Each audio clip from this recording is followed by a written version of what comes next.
Hanumakonda collector చాహదు Bajpayee madam Elkathurthi మండలంలో ఉన్న market యార్డుల అన్నదాతల గోసలు అరుచుకునేందుకు పోయిందట.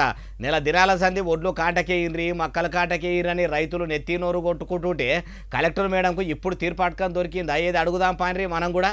హనుమకొండ జిల్లా ఎల్కతుర్తి మండలంలో వంగార ఊళ్ళే మహిళా సమాఖ్య ఆఫీసర్లు చూసుకుంటున్న ఐకేపీ సెంటర్ను కలెక్టర్ మేడం ఇట్లా కలెదిరిగి అన్నదాతల అవస్థలు అరుచుకున్నదట. ఐకేపీ సెంటర్లలో పోసిన ఒడ్లు మక్కలు ఎంటదెంట కొంటుర్రా లేకుంటే తాలు పొల్లు తడి పొడి అనుకుంటా పెండింగ్లో పెట్టినరా అని అన్ని ముచ్చట్లు అరుచుకున్నదట.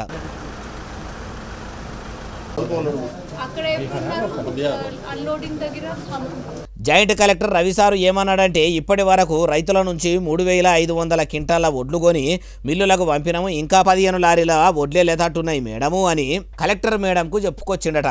ఆఫీసర్లు 2-3 దినాలు ఇంటికి పోకున్నా మంచిదే అన్నట్టు 24 గంటలు పని కట్టుకొని 4 వద్దులు గట్టిగా పని చేసుకుంటా ఐకేపీ సెంటర్లు తిరుగుకుంటా ఏడ కూడా చిన్న తక్లీఫ్ అనేది లేకుండా చూడాలని కలెక్టర్ మేడం ఆఫీసర్లతో అనుకొచ్చిందట. అమ్మ కలెక్టర్ చాహత్ బాజ్పాయి మేడము, మీరు ఎగురంతో ఇట్లనే దినం ఐకేపీ సెంటర్లకు పోయి ఆడ అన్నదాతలకు ఏమన్నా తక్లీఫ్లు అవుతున్నాయా, వాళ్ళకు కొనుగోలు కేంద్రంలో ఏమన్నా తిప్పలు పడుతుండ్రా, అరుచుకొని ఎంటదెంట ఒడ్లు మొత్తం కాంటకేసుకుంటా ఎంటదెంట కొనేటట్టు చెయ్యిండ్రి మేడం అంటుర్రు ఈ ముచ్చటిన్నోళ్ళు.